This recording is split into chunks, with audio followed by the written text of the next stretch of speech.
Okay, I guess off the shelf, Panzer campaigns, Normandy 44. I had such unexpectedly good success with the Squad Battles series. I would definitely be playing more Squad Battles in the future, but I thought after that, after playing Squad Battles and having so much fun, I decided I would give Panzer campaigns a try. So this is Normandy 44, my first time playing. So these John Tiller type games usually, if not always, come with a getting started scenario, which goes along with a getting started document. I didn't really care for what I saw in the intro scenario for Normandy 44. So thinking about that, I decided, you know what? I'm going to create my own, or try to create my own getting started playthrough. So let's see. I think it's this one. Nope. Was it this one? Yeah, feet wet. Okay. Or feet dry. Then there's a related feet wet scenario, but okay. Scenario number 28, feet dry, 7 to 30 June. File selection dialog, new game. Well, okay. I guess since I'm here and recording, Normandy coast of occupied France. With the initial landings completed and a toehold on the continent established, the real battle was just beginning. Against ever-increasing defenders, the Allies must push inland to gain maneuver room.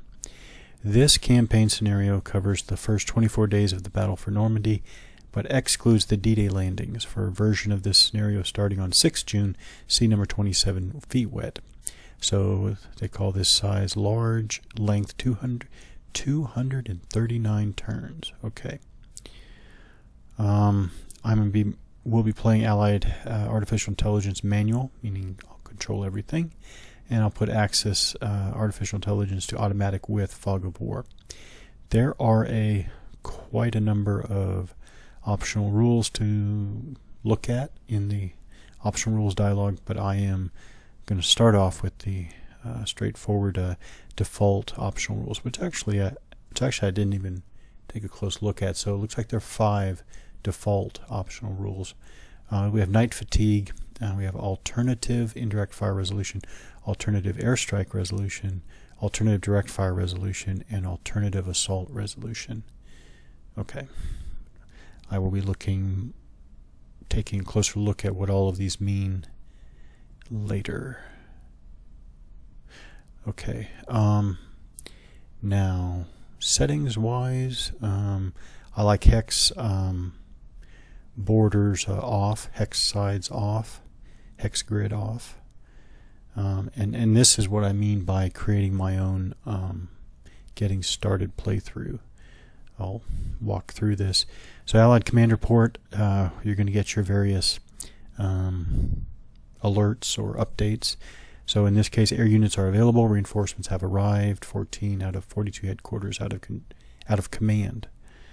And that makes me wonder in Panzer campaigns how a headquarters is determined to be out of command, especially with such a high number. But something to look at later. Select a report to scroll to the given location.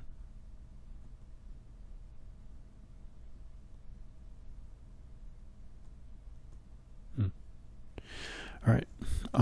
So this is, let's even take a look at the jump map. We have the beaches, we have the peninsula, Cherbourg, and one huge scenario. Not even the largest scenario, I believe. No, I don't even think this is the largest scenario that comes in the game, but certainly for me, one massive scenario. And certainly no place to start. But this is what I'm thinking. So I'm going to be using one of the getting started documents. I'm going to walk through examples in this scenario. Obviously a tiny part of the huge battlefield. Okay, so now the question is, and I'm just going to scroll side to side here. Here we have the British sector. This is, as a matter of fact, we'll turn on names. What other bio? What other landmarks? Fearville. Let's see. Carentan. There. Saint Mary Glise.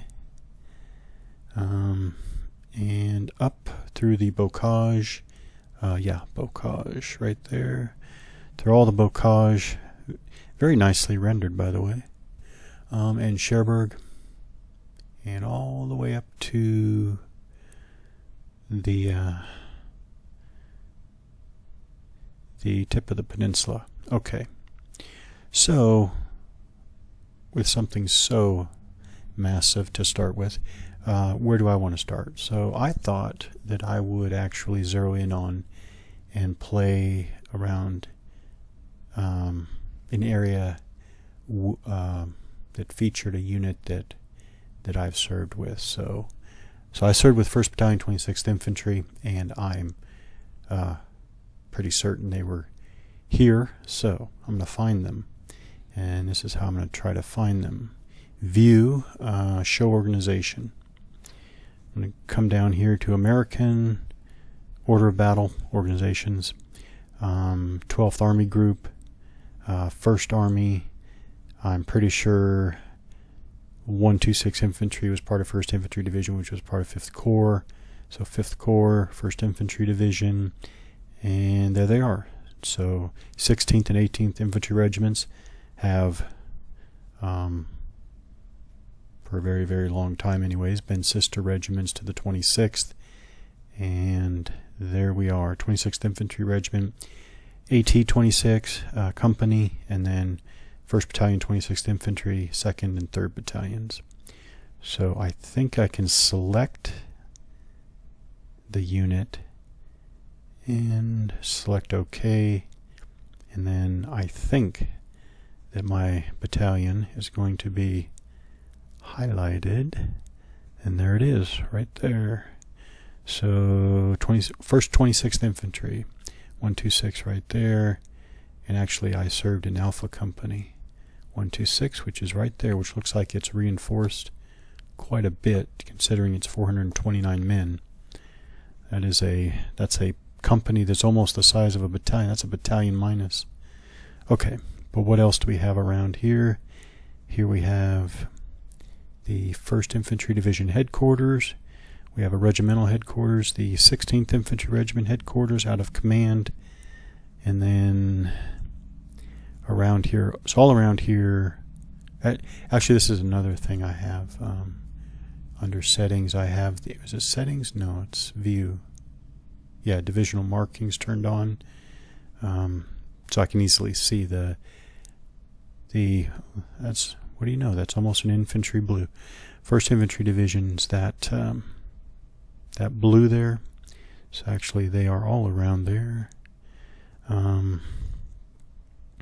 Okay, so this is where I'm going to be playing as I go through my own type of getting started here with the Panzer campaigns series. So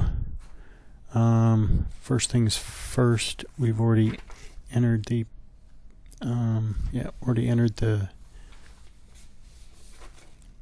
scenario. So we'll look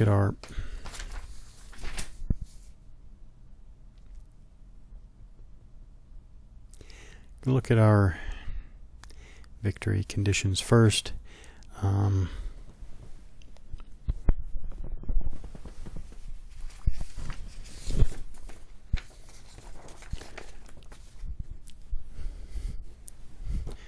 So we know that victory is determined by the progress of the first side, which we can see here is the Allied side.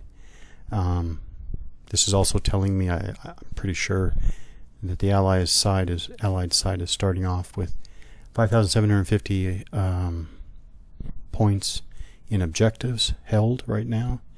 And then what I'm also looking at is the scale here.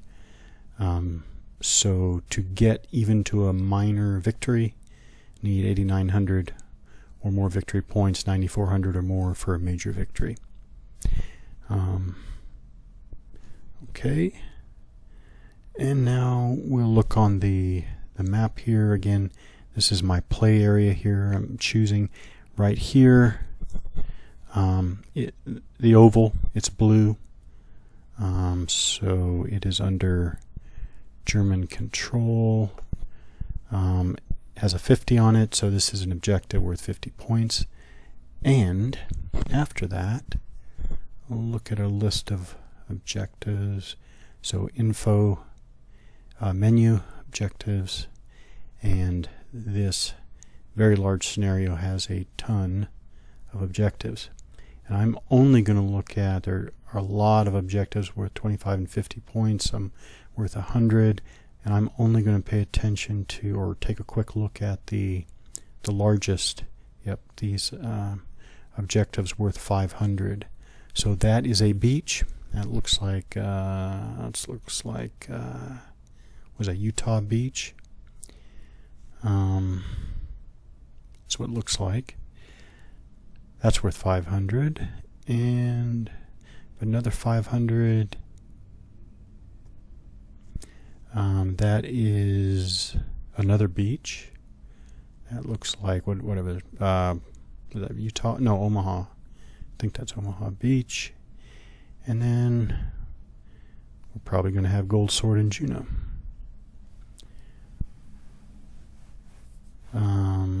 Another beach. Let's see, where is it? There it is. Wait.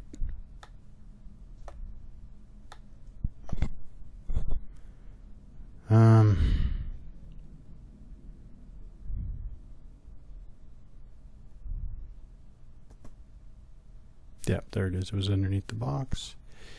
And here's another one, another beach, and another beach. So yeah, the beach hexes are 500. I guess that corresponds to if you get thrown back off a beach, you're on your way to defeat.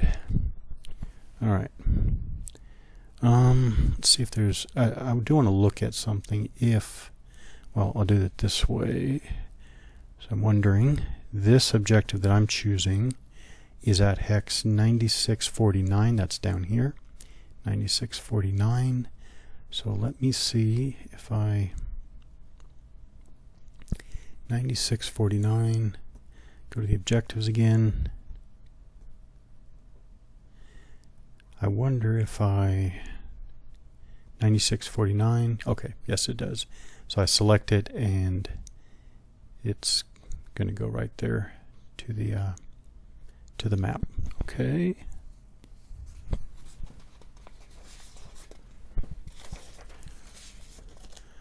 Okay, units. So we'll take a look at, we'll go back to 126 infantry right there.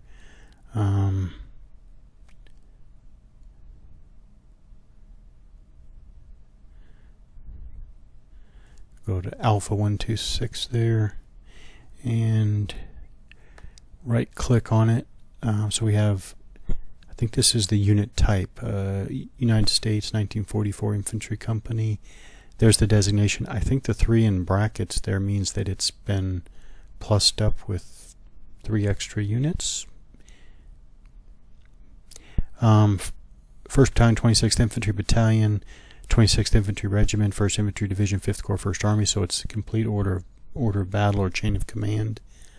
And then the unit values, statuses. I think that this is attack value of 5 at a range of 0, so the same hex, against hard targets. Attack value of 7 at a range of 1 hex against soft targets. Assault value, anti-aircraft value with range, defense value. It is a hard target, I guess. That's what that seems to be telling me. Speed of 4, and I guess it's normally a foot type unit. but there's all your more detailed unit information. Okay, so I'm going to go ahead and select. So I'm going to select Alpha 126 again by clicking on its unit picture there. I'm going to make sure everybody else is unselected. So select Alpha there, Alpha Company 126. And I'm going to move it first by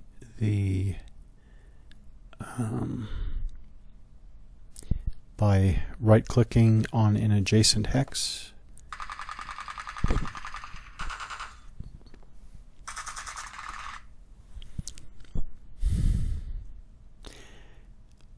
And it takes opportunity fire from adjacent German units there with combat results on the screen.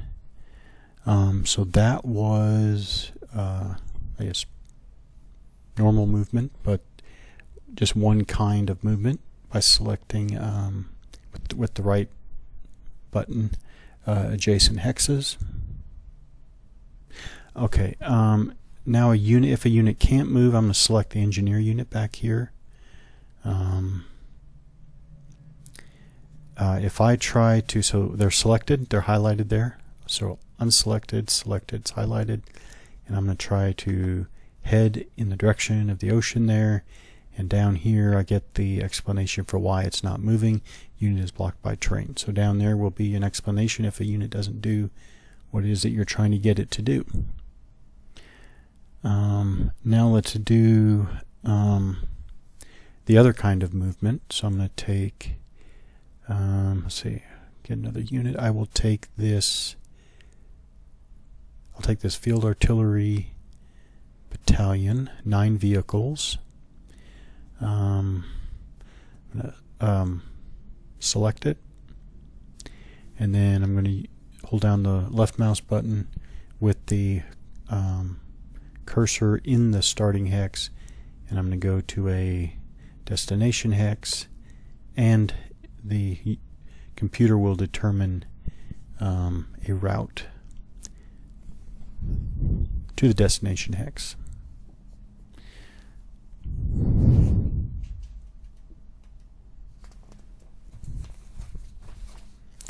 And now we'll do another thing. We will go back to the engineer unit, select it, come up here and select reachable hexes, and only hexes reachable by this unit are normal. Everything else is shaded. Then we have travel mode. So let's take see a vehicle unit.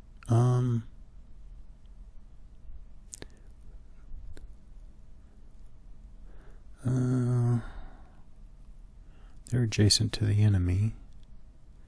It's not a good example. Let's take this tank destroyer unit. Select reachable hexes, and actually for looking I'll take the units off. There we go. So our tank destroyer unit there, 8 vehicles, is in that hex, and these are the reachable hexes. And then with that unit still selected, I'm going to select this one right here, change to travel mode. It didn't change here because I think because of the nature of the terrain, but it is in travel mode now. It has the T after there, after the movement allowance, and let's see,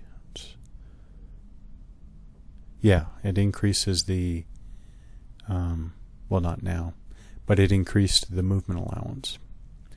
Okay. So that is travel mode.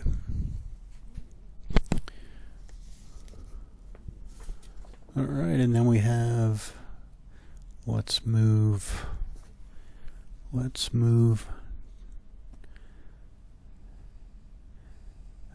Yep. Okay, so we'll take the select tank destroyer unit again and move it adjacent to the Germans there, or with the Alpha 126 Company Plus, and they took opportunity fire, and actually they were disrupted. See if we can, no, can't come out of travel mode at this point. The unit has the white heavy bar on the bottom of the unit icon, which is also indicating that it is in travel mode. So we've had defensive fire. Well, I guess I was calling it opportunity fire. I guess I should have called it defensive fire. Oh, and the movement value also. So that unit I moved, its movement value is still yellow. The Alpha 126 Plus movement value is still green, and the tank destroyer unit's movement is in red.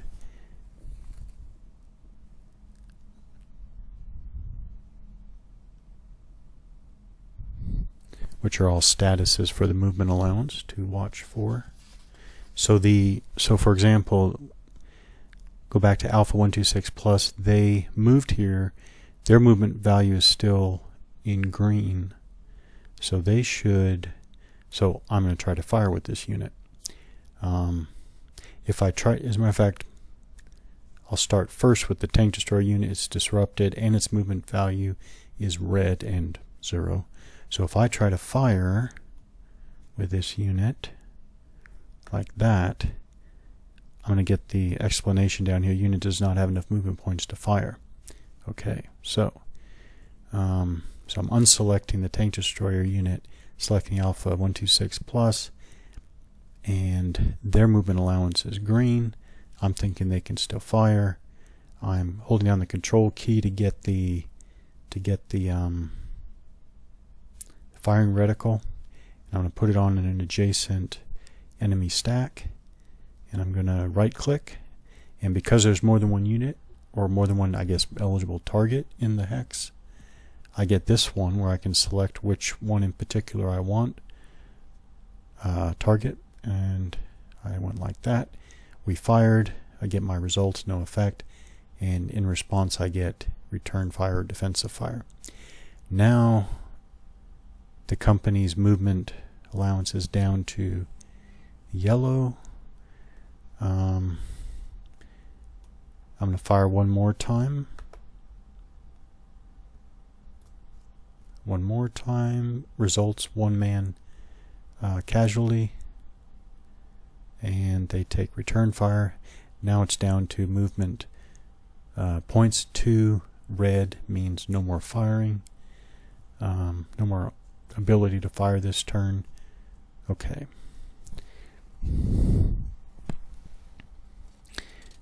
Now we'll go to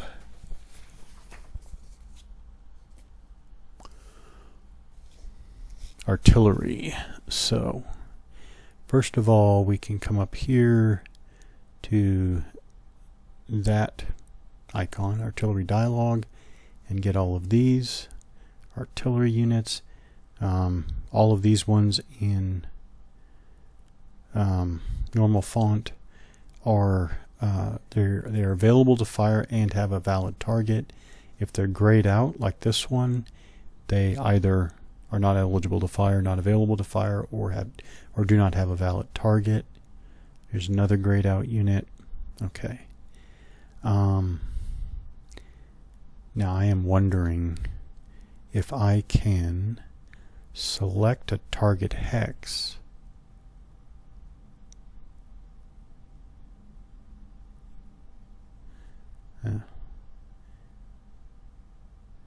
That didn't work. Let's see if here's if I select 126. Oh, that doesn't have the range. Wait, or does it have the range? Well, let's see if it has the range.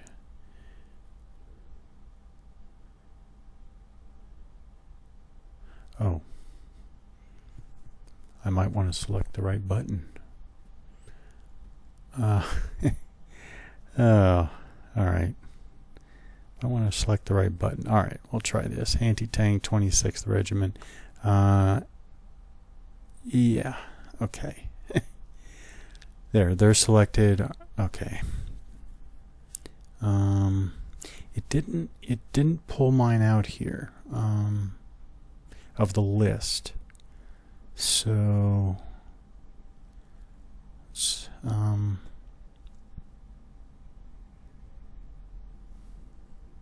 and that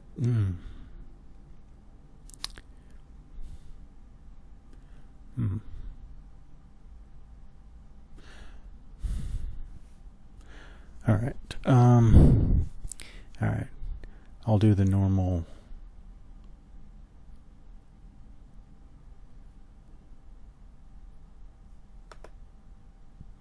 Target cannot be spotted by subordinate unit. I'll do it like this. I'll find AT-26. AT-26 is in hex 9644 down there.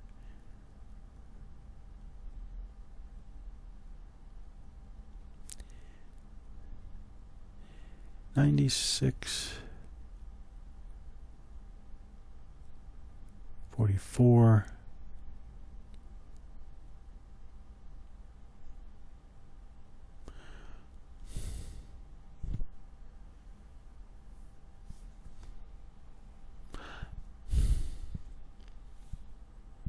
Oh, there's Delta 126 right there. Oh, they do. Heavy weapons platoon does have the range. Okay, we'll use them. So Delta 126 there. Valid targets are highlighted. So I'm going to go against that same target there. I get the target dialog selection. There we go. There we go. Fired 3 men. Casualties. So now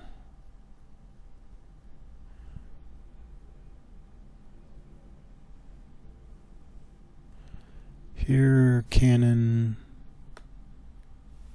yeah, that should be a valid fire in hex 9543. Just do one more. 9543, cannon 16 there, and all the valid targets highlighted. We'll fire at them again. Same target. There we go. Right click. Okay, there we fire. And actually, I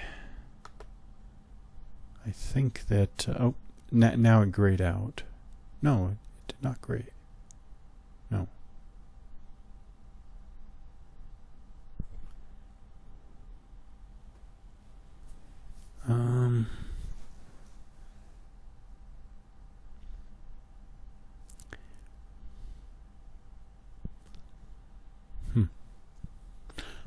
Okay. That is the artillery, and then we'll go to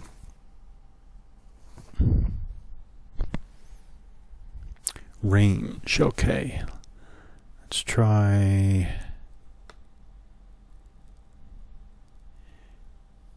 We have the M7 HMC Priest, and select the, there we go, select the unit, and when I press the H key I get the highlighted hexes in range.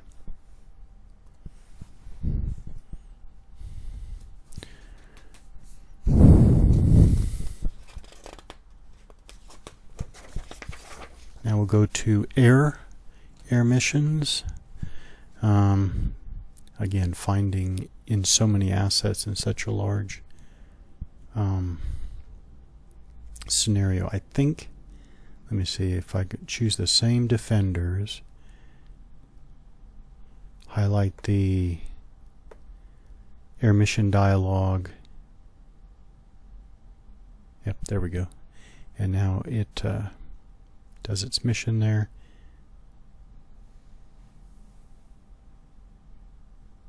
And caused 7 men and a disruption against this German target unit. No effect against the first one. So that was an air mission. All right, and we'll go to, let's look at our defenders again. We have between 10 and 99 men per unit, so two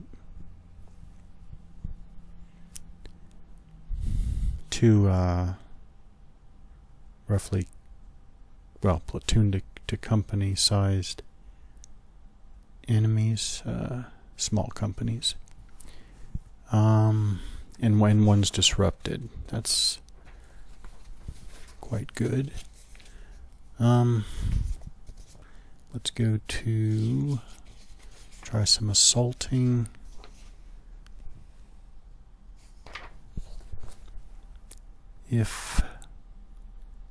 Oh, okay, no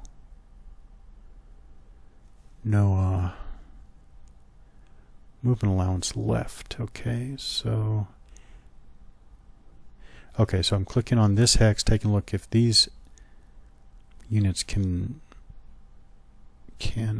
assault here. I want to know what's on the hex side there. No, nothing. Okay. So in tanks, Shermans, infantry, guns. Okay, so a good combined arms team there. Double click on the hex to select them all, and actually this one might have to come out of.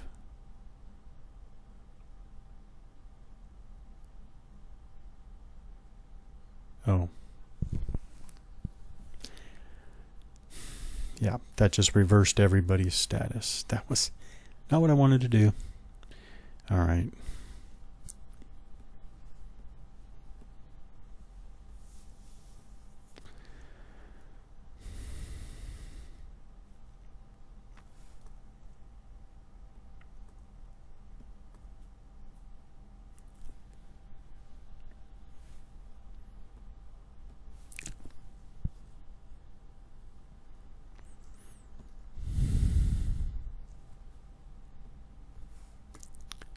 All right.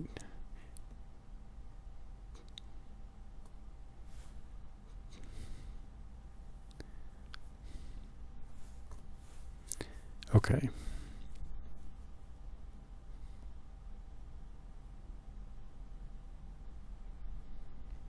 All right, let's see if we can assault with these guys. Unit is not capable of assaulting. Unknown assault odds, fog of war, combined organization penalty applies.